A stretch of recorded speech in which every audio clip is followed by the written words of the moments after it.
Bismillahirrahmanirrahim. Assalamualaikum warahmatullahi wabarakatuh. Alhamdulillah wassalatu wassalamu ala rasulillah. Bersyukur hanyalah kepada Allah. Semoga Allah kuatkan kita dengan iman yang istiqomah sampai kita diwafatkan husnul khatimah. Salawat bertangkikan salam teruntuk manusia paling agung, manusia paling mulia, baginda Rasulullah Muhammad sallallahu alaihi wasallam.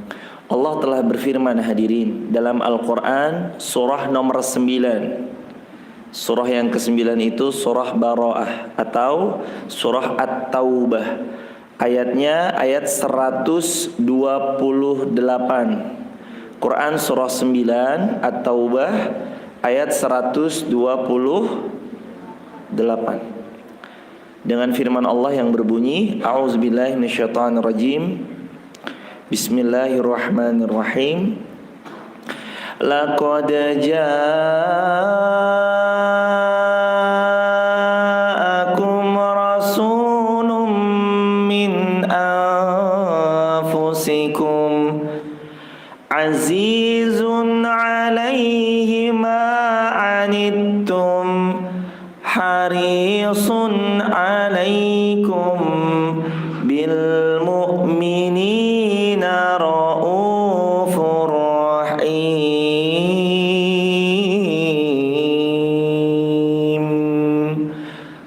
Alhamdulillahirabbil alamin.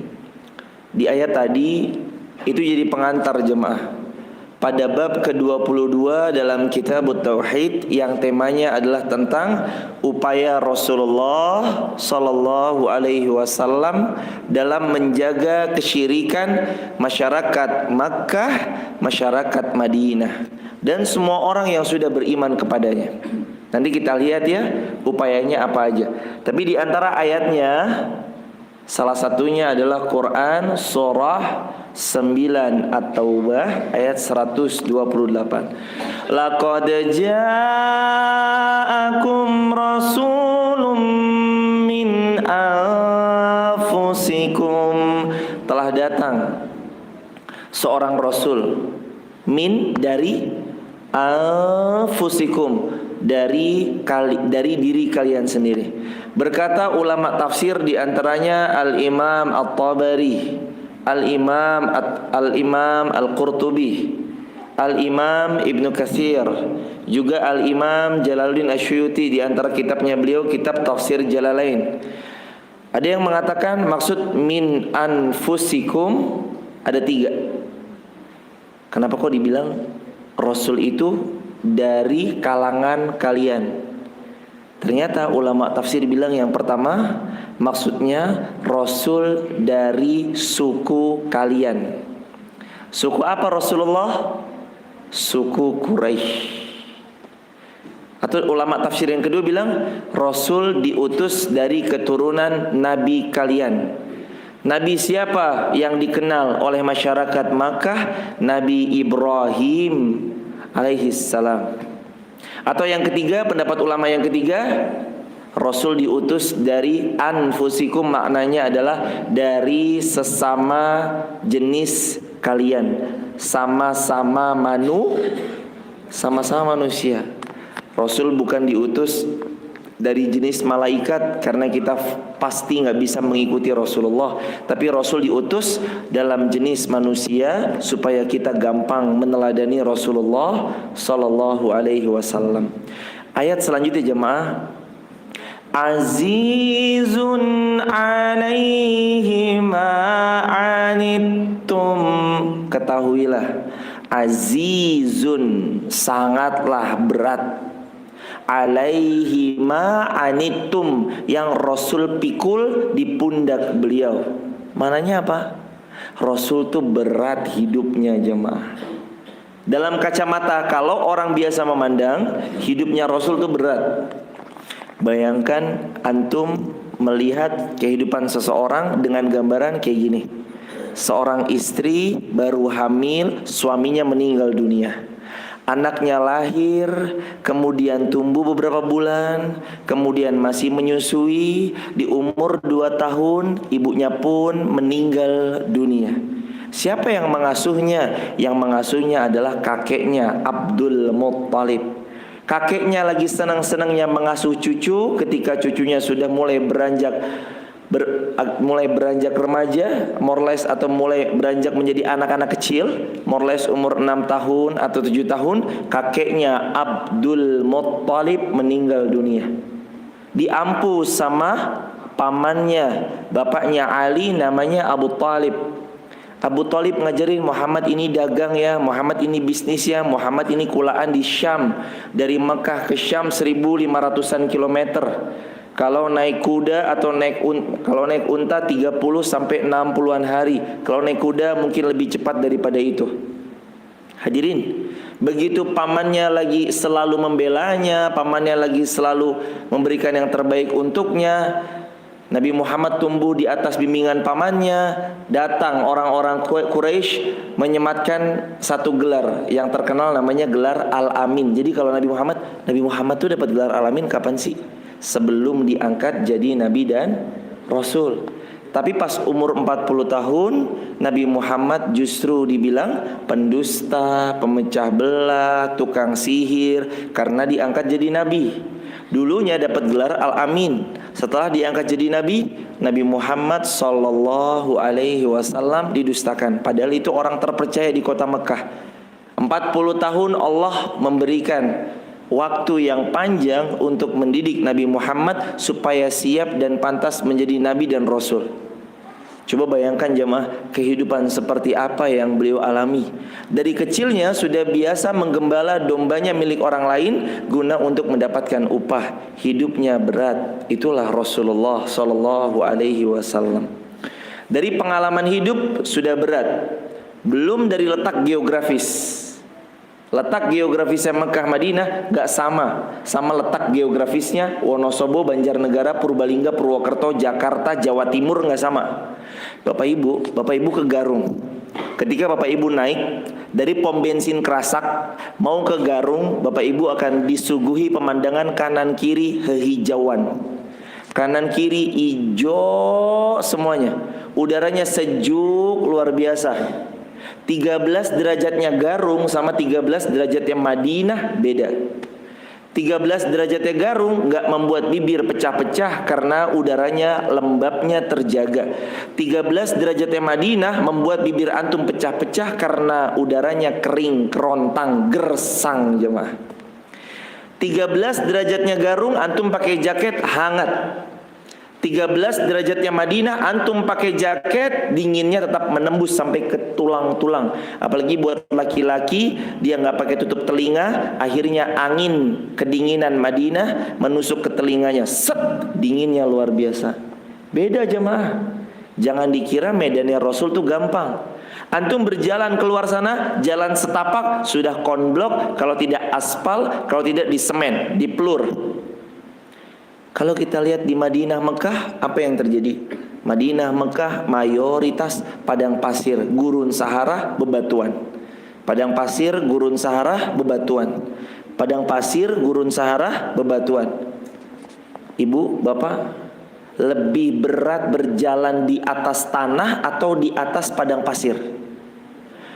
Berat jalan di atas padang pasir, capek betisnya. Di padang pasir tuh berat. Kita injek kakinya mendelep ke dalam. Kita angkat, dia narik mundur ke bawah. Pokoknya berat lah. Kayak bapak ibu berjalan coba ke pantai Parangtritis, nyeker, coba apa yang dirasakan? Capek. Berjalan di atas padang pasir itu tidak pernah sama dengan berjalan di atas tanah. Di atas tanah kalau becek, iya kita berat, belok, karena kan diinjek, wah ditariknya susah. Kalau belok, tapi kalau pas lagi kering, insya Allah aman terkendali. Belum lagi secara geografis Rasul berat, secara pengalaman hidup Rasul berat. Apalagi ketika antum menyaksikan pas Rasul sallallahu alaihi wasallam hidup, antum buka kitab tafsir Ibnu Katsir di jilid yang ke-9 ketika membahas juz ke-30, Rasul diinjak lehernya oleh Abu Jahal. Hadis riwayat Abu Daud ketika sujud di dalam solat. Ada nggak orang sekurang ajar itu pas kita lagi sujud Allah Allahu Akbar, kita sujud lehernya diinjak? Ada nggak orang yang kurang ajar ketika kita mau datang ke rumah Allah, mereka menghalang-halangi kita? Nggak boleh ke masjid, nggak boleh ke masjid. Ngapain? Pulang. Nggak ada. Ada nggak orang yang sekurang ajar itu sampai-sampai kalau kita keluar rumah mereka melempari kita dengan batu atau kotoran? Mohon maaf, kotoran unta. Ibu, bapak, jeroan di dalam hewan ternak itu ada. Dan Rasul ketika sujud di depan Ka'bah lagi sembahyang kalau bahasa mereka, tapi kalau bahasa kita sholat, ketika Rasul lagi sholat, Rasul pernah dituangkan di punggung beliau yang mulia jeroan onta, jemaah.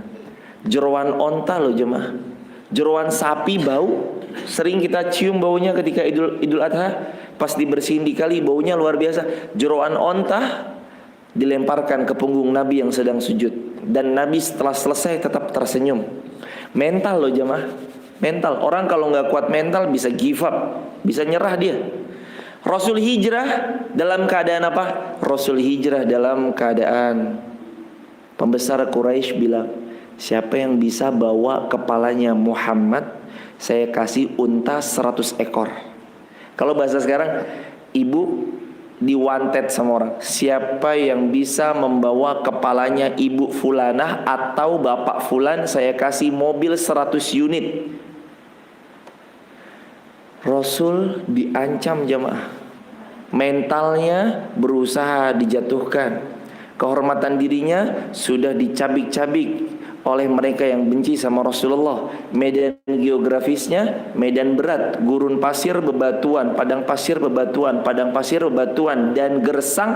Kalau panas banget, kalau dingin banget. Tapi dari situlah ternyata Allah lahirkan seorang makhluk ciptaannya yang paling mulia. Beliau sanggup mengangkat beban umat seluruh dunia bahkan sampai hari kiamat. Beliau bernama Rasulullah Muhammad sallallahu alaihi wasallam. Azizun alaihi ma anittum harisun alaikum. Di ayat ini Allah berfirman harisun alaikum. Beliau Rasulullah maksudnya menginginkan kebaikan untuk kalian. Mananya apa, hadirin? Rasulullah tuh pengen banget kebaikan buat kita, jemaah.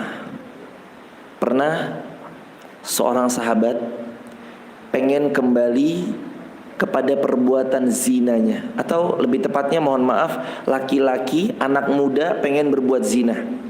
Rasul tuh jaganya dengan kalimat lembut. Ya Rasulullah, izinkan saya berzina. Sahabat yang ada di sekeliling Nabi udah mau marah. Ini anak masih muda minta izin zina lagi, minta izinnya ke Rasulullah lagi. Hampir-hampir sahabat emosi mencabut pedang beliau dari sarungnya. Kemudian Rasul menahannya, seraya beliau mengatakan, apakah kamu mau kalau ibumu dizinahi? Enggak mau ya Rasulullah. Apakah kamu mau kalau adik perempuanmu dizinahi? Enggak mau ya Rasulullah. Apakah kamu mau kalau istrimu besok dizinahi oleh laki-laki lain? Enggak mau ya Rasulullah. Apakah kamu mau kalau bibimu dizinahi orang? Enggak mau ya Rasulullah. Lantas kenapa kamu ingin berzina dengan wanita yang itu adalah anaknya dari orang tuanya, bibi dari keponakannya, adik dari kakaknya, dan saudara dari saudaranya, saudari dari saudaranya? Sejak saat itu anak muda ini bilang ke Rasul, ya Rasulullah, kalau begitu saya enggak jadi zina ya Rasulullah. Kemudian Rasul mengusap dadanya anak muda itu. Ya Allah, lembutkan hatinya buat dia terhindar dari perbuatan maksiat dan dosa. Akhirnya anak muda ini selamanya udah gak peduli lagi sama namanya perbuatan zina. Sampai dalam sebuah asar disampaikan, bagi anak muda itu gak ada bedanya wanita cantik dengan binatang, itu gak ada bedanya. Buat dia hambar biasa aja, kecuali yang halal. Yang halal dia nikmati, kalau yang haram gak ada bedanya. Antara wanita cantik dengan batu, buat dia nggak ada bedanya. Karena apa? Karena doanya Rasulullah Sallallahu Alaihi Wasallam. Bapak Ibu jamaah sekalian, Rasul itu nggak sekedar ceramah, Kalau sekedar ceramah, banyak orang sekarang sudah bisa sekedar ceramah. Walaupun ceramah itu penting. Rasul diutus bukan untuk jadi orang yang membuat tablik akbar, bukan cuma sekedar ceramah, bukan cuma sekedar tausiah, tapi Rasul programmer. Tapi Rasulullah ahli manajerial. Tapi Rasulullah ahli psikologi. Pas Rasul ketemu sama seorang, orang itu minta nasihat, orang itu temperamen, gampang marah, orang itu orangnya emosional, datang kepada Nabi, beliau nanya, "Ya Rasulullah, ausini, nasihatilah aku." Kata Rasul apa? La tagdob, jangan kamu marah. Tapi di kesempatan lain ada orang itu minta nasihat dari Rasul. "Ya Rasulullah, kasih aku nasihat dengan satu kalimat di mana aku tidak bertanya lagi kepada orang selain kepadamu." Kata Rasul, "Qul amantu billah summastaqim." Coba kamu ngucapin saya beriman kepada Allah, kemudian kamu beristiqomah. Kenapa kok berbeda? Karena Rasul tahu psikologinya orang yang satu dengan orang yang lain beda, maka cara memperlakukannya tidaklah sama. Ini Rasulullah jamaah sallallahu alaihi wasallam. Ada bentuk penjagaan saat dimana Abu Jahal mau merusak agama Islam beserta Abu Lahab mau merusak agama Islam. Dalilnya Quran surah 17 ayat yang pertama. Quran surah 17 Al-Isra ayat yang pertama.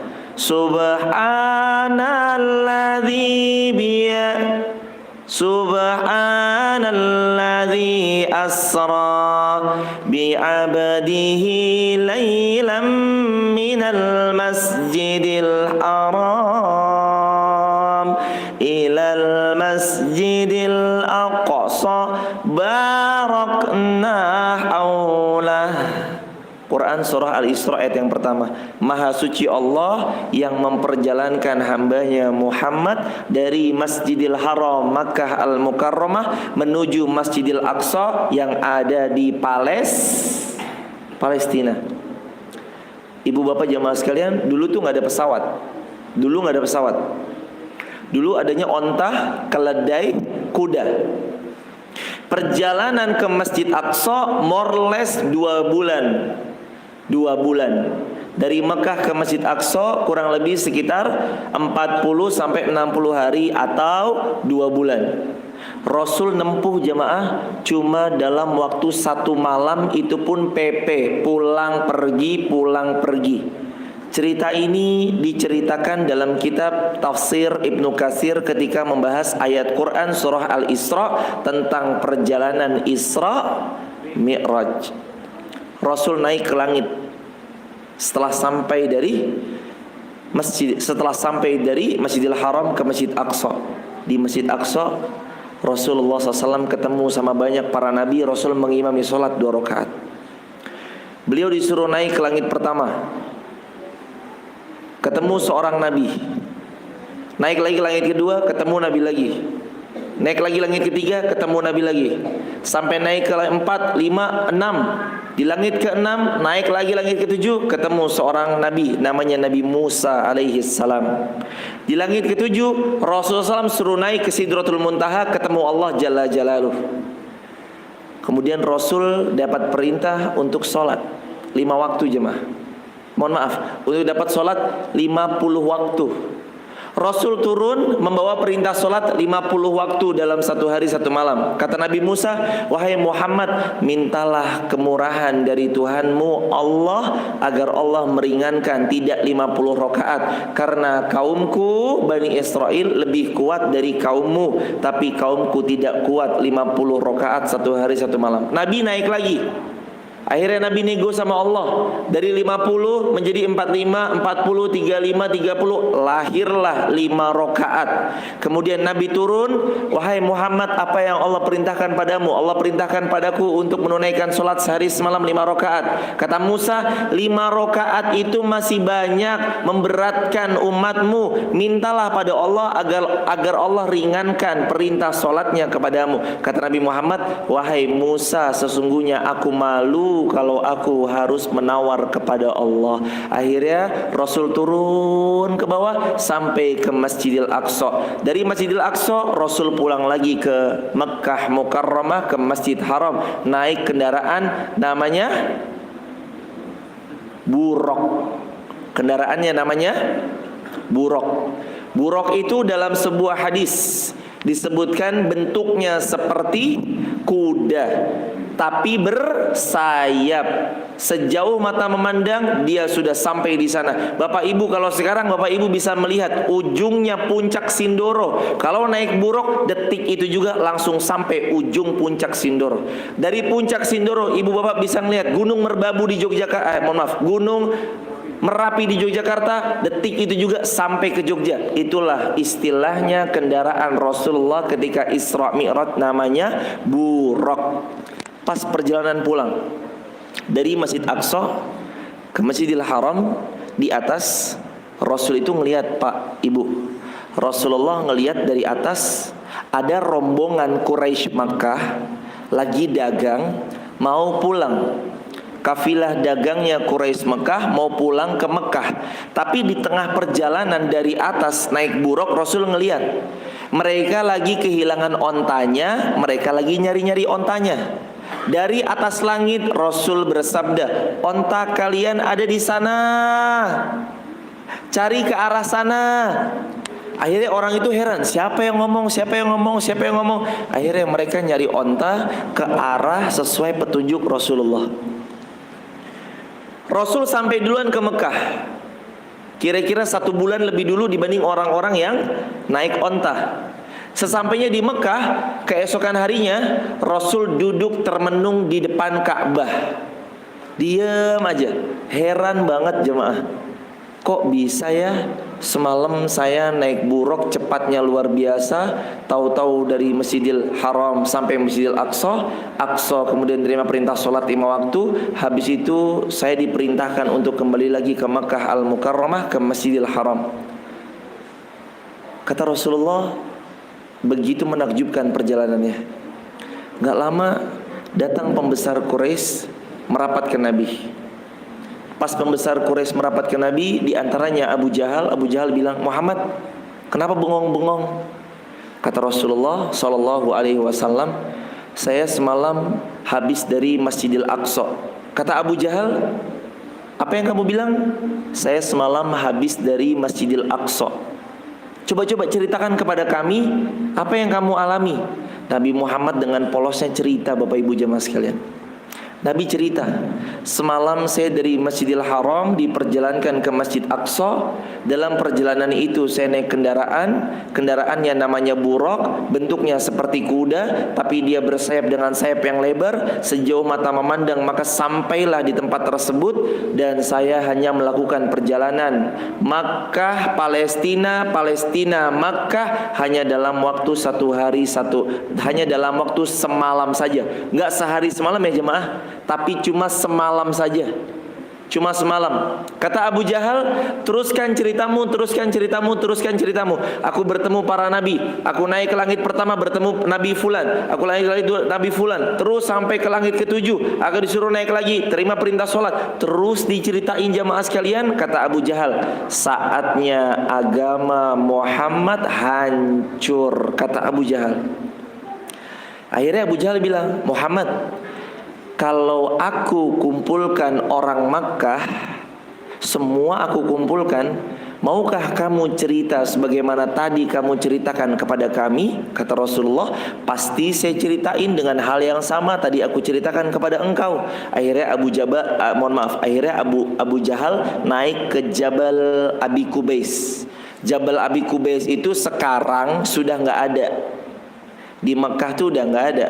Sudah diratakan, mulai dibangun bangunan, ada yang dibangun berbagai macam keperluan. Dulu ada Jabal Abi Qubais. Jabal itu artinya gunung. Abi Qubais itu sebuah nama gunung. Kalau kita Gunung Sindoro, Gunung Sumbing, Gunung Perahu, Gunung Pakuwaja, Gunung apa-apa. Kalau itu namanya Gunung Abi Qubais. Gunung itu dulu sebagai tempat buat pengumuman. Jadi kalau ada orang-orang Mekah ngumumin sesuatu, dia naik ke atas, dia ngumumin jemaah. Rasul Shallallahu Alaihi Wasallam begitu ditawarkan, Muhammad, kalau saya kumpulin orang Mekah, kamu cerita nggak seperti yang tadi kamu ceritakan? Kamu pergi semalam doang dari Mekah ke Palestina, Palestina ke Mekah, PP dalam waktu semalam. Kamu naik kendaraan namanya buruk, itu kuda seperti bersayap, bersayap kemudian sejauh mata memandang dia udah sampai. Kamu mau cerita nggak? Kata Rasul, kenapa enggak? Saya pasti cerita. Akhirnya Abu Jahal naik, dia bilang, wahai penduduk Makkah, berkumpullah, berkumpullah. Penduduk satu Mekah semuanya kumpul jemaah. Wahai Muhammad, setelah kumpul penduduk Mekah, Nabi Muhammad disuruh cerita. Wahai Muhammad, ceritakan apa yang kamu alami seperti yang kamu ceritakan kepadaku tadi. Nabi Muhammad cerita jemaah. Waktu malam itu Allah jalankan saya naik kendaraan bernama buruk, kendaraan jenisnya kuda, dia bersayap, sejauh mata memandang seperti itulah kecepatannya, langsung sampai di tujuan. Saya berangkat hanya dalam waktu satu malam dari Masjidil Haram Makkah Mukarramah sampai di Masjidil Aqsa Palestina. Dari sana saya naik terus sampai ke langit ketujuh, sampai saya bertemu dengan Nabi Musa alaihi salam. Saya terima perintah 50 solat, nego lagi 45, nego lagi, sampai pada 5 waktu solat. Saya turun ke langit ketujuh, saya ditemui Nabi Musa. Kata Nabi Musa, berapa Allah perintahkan kepadamu untuk beribadah kepadanya? 5 kali. Kata Musa, bilang kepada Allah agar Allah memberikan kemurahan untukmu karena umatku tidak kuat, apalagi umatmu. Kata Nabi Muhammad, aku malu jika aku harus menawar lagi kepada Allah. Akhirnya aku turun sampailah aku di Masjid Aqsa. Kemudian dibawanya aku lagi oleh buruk dari Masjidil Aqsa Palestina menuju Makkah Al-Mukarramah hanya dalam waktu satu malam, semalam doang jemaah. Waktu itu Abu Jahal, Quraisy, Mekah, apa kalian percaya dengan ucapan Muhammad? Akhirnya orang-orang Mekah pada bingung, domblong jamaah, heran. Anda percaya nggak kalau tadi pagi saya dari Amerika? Percaya nggak? Belum tentu percaya jamaah. Hari ini udah ada pesawat, tapi kita sulit percaya gitu loh. Kalau ada tadi orang pagi Amerika kok sekarang udah sampai sini. Amerika kan panjang waktunya, ya kan? Kok bisa gitu? Gak mungkin nih. Kalau dari Jeddah, ibu tadi sore saya masih di Jeddah, atau tadi sore saya masih di Mekah, sekarang maghrib udah di sini. Percaya nggak? Sekarang udah ada pesawat aja, kita sulit percaya kok pak. Atau ibu, mohon maaf, bapak, mohon maaf, nanti Isya saya sholatnya di Masjid Nabawi ya. Saya punya pintu Doraemon, pintu kemana aja saya bisa masuk langsung pintu itu, sholat di Masjid Nabawi. Mohon maaf saya nggak sholat di Nurul Iman. Percaya nggak? Sekarang ya nggak percaya lah. Sekarang udah ada motor, mobil, bis, kereta, pesawat terbang. Kita sulit buat percaya. Zaman itu ibu bapak jamaah sekalian, motor nggak ada, mobil nggak ada, bis, kereta, pesawat terbang juga nggak ada.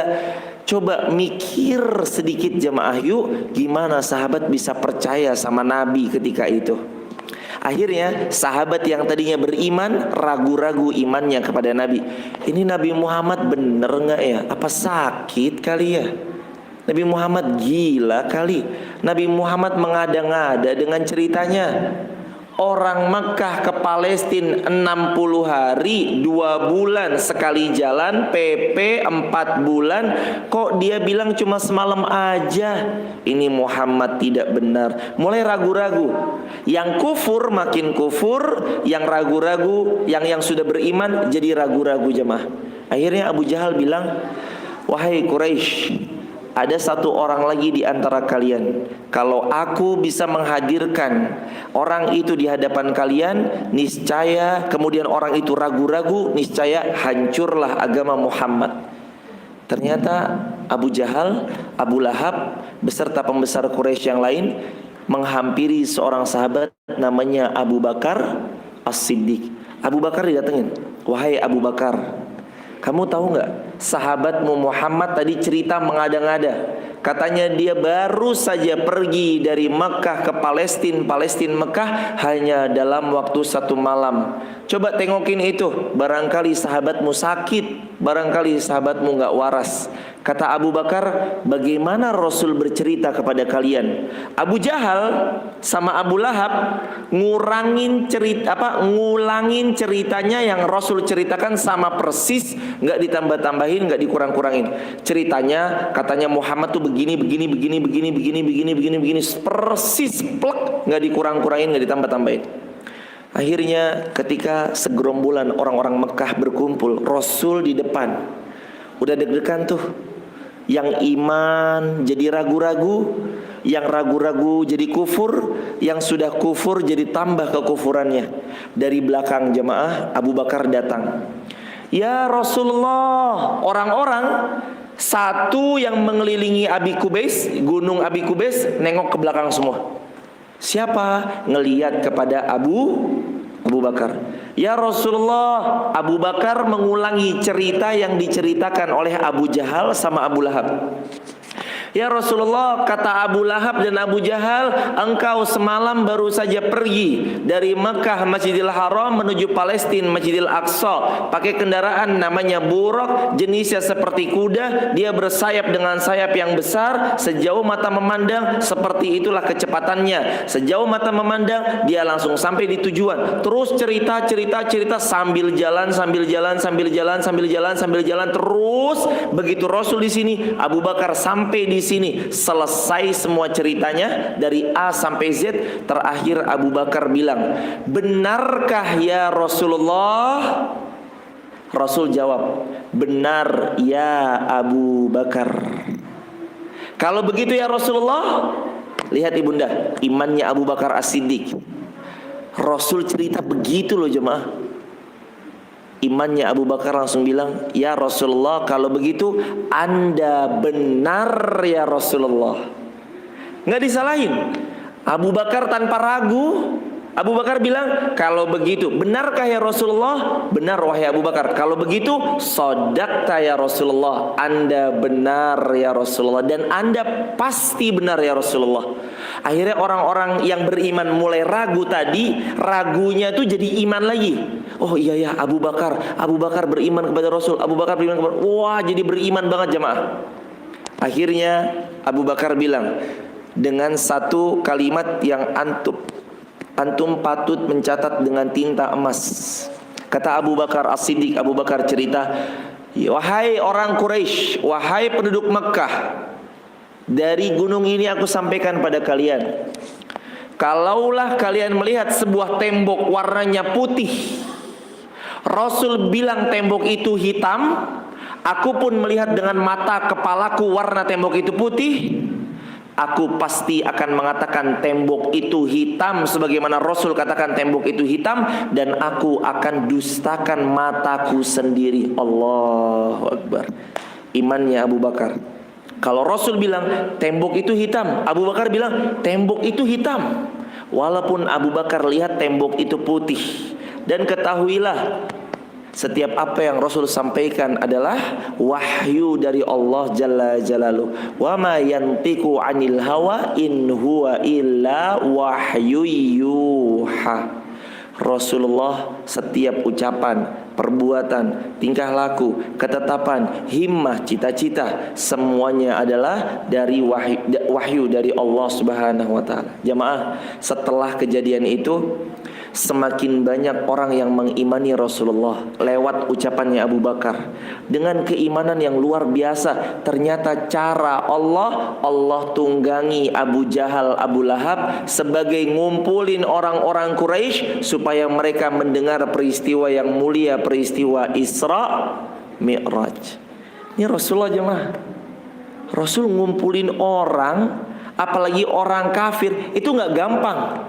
Tapi gara-gara Abu Jahal dan Abu Lahab, orang-orang kafir jadi pada kumpul dengerin ceritanya Rasulullah. Itu lagi-lagi kata para ulama tarikh, para ulama sejarah, Beliau mengatakan itu termasuk keutamaan yang Allah berikan kepada Rasulullah.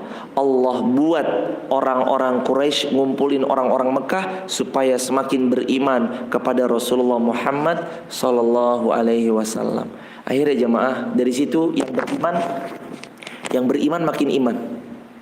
Sampai banyak seorang sahabat yang imannya mulai kendor, semakin tertancap dalam imannya karena kalimat tadi. Bilal bin Rabah makin dalam imannya, sahabat Utsman makin dalam imannya, sahabat-sahabat yang lain makin dalam imannya.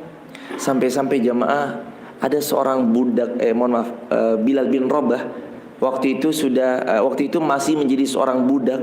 Bilal bin Rabah disiksa, perutnya ditaruh batu yang besar dan berat, dipukul di tiap siang, teriknya luar biasa, digeletakin di atas padang pasir, dilepas bajunya tanpa ada sehelai baju pun, itu tetap tangguh memegang keimanannya. Bilal, keluar kamu dari agama Muhammad, kata Bilal, ahadun ahad, ahadun ahad. Atau dalam riwayat lain, ahad, ahad, ahad, ahad. Bilal tuh gak punya jemaah, Bilal gak punya wirid sepanjang wirid kita hari ini. Antum kan wiridnya panjang-panjang ya. Rabbana atina min ladunka rahmah wa hayyi lana min amrina rasyada. Rabbana atina fid dunya hasanah wa fil akhirati hasanah wa qina azabannar. Alhamdulillahi hamdan yuwafi ni'amah wa yukafi mazidah. Ya Rabbana lakal hamdu hamdan katsir. Ya Rabbana lakal hamdu kama yanbaghi li jalali wajhikal karimi wa azimi sultanik. Allahumma la sahla illa ma ja'altahu sahla wa anta taj'al hazan idza syi'ta sahla. Antum wiridnya panjang. Bilal tuh enggak punya wirid panjang. Wiridnya Bilal cuma ahadun ahad, ahadun ahad, ahadun ahad. Tapi kenapa imannya tertancap dalam? Siapa yang mengajari Bilal sampai punya iman sekuat itu? Yang mengajari Bilal sampai punya iman sekuat itu adalah Rasulullah. Mus'ab bin Umair ninggalin ibunya, ninggalin gemerlapnya kekayaan, ninggalin baju istimewa yang beliau miliki, limited edition barang-barang branded yang beliau punyai, beliau tinggalkan demi mengejar apa? Demi mengejar cintanya Rasulullah sallallahu alaihi wasallam. Makanya kembali ke bahasan kita, azizun alaihi ma anittum. Rasulullah itu azizun alaihi ma anittum, berat pundaknya jamaah. Bahkan Rasul juga bersabda, asyaddul bala al anbiya war rasul. Asyaddul bala, bala yang paling keras menimpa seorang manusia adalah dua. Satu, anbiya, para nabi. Dua, war rasul, dan para rasul. Dalam hadis Bukhari Muslim termaktub hal tersebut.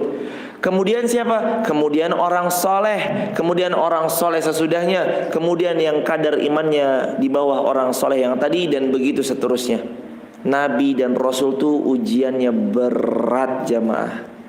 Tapi tahukah kita, Nabi jarang mengeluhkan ujian yang berat dalam hidupnya. Karena apa? Karena Nabi lebih memilih meminta dikuatkan pundak daripada diringankan beban.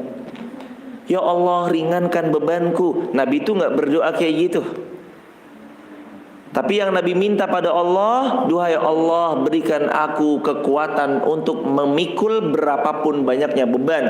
Karenanya Nabi disebut bil mu'minina raufur rahim.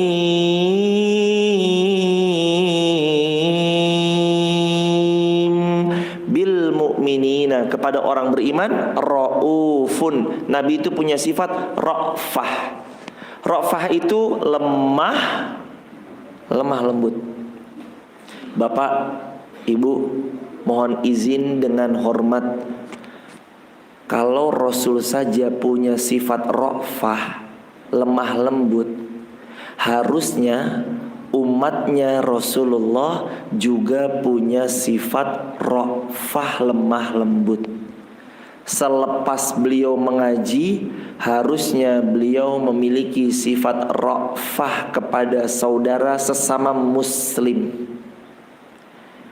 walaupun berbeda dalam organisasi. Ibu, bapak jamaah sekalian, pertanyaan saya, apakah kita ngaji untuk mengeraskan hati kita? Enggak. Kita ngaji buat ngelembutin hati jemaah. Apakah kita ngaji untuk kafir-kafirin orang di luar dari apa yang kita pelajari? Tidak. Karena boleh jadi kita belajar kitab yang satu, beliau belajar kitab yang kedua. Atau boleh jadi kita mempelajari kitab yang ketiga, beliau mempelajari kitab yang keempat. Atau boleh jadi kita belajar kitab nomor 10, beliau belajar kitab nomor 100. Atau boleh jadi beliau melihat Rasulullah sebagai seorang saudagar, tapi kalau kita melihat kacamata Rasulullah sebagai seorang suami. Berbeda sudut pandang, berbeda cara memandang. Dari mana dia ngelihat, seperti itu dia akan menggambarkan. Hadirin, apakah kita kepada orang sesama muslim, orang beriman, setelah ngaji lantas kita menjadi lisan yang mudah mengkafirkan orang, ngata-ngatain orang? Enggak jamaah. Kita ngaji untuk melembutkan hati. Berkata seorang ulama yang masyhur bernama Al-Imam Ibnu Jamaah, kata beliau mengatakan, al-ilmu rahima baina ahli.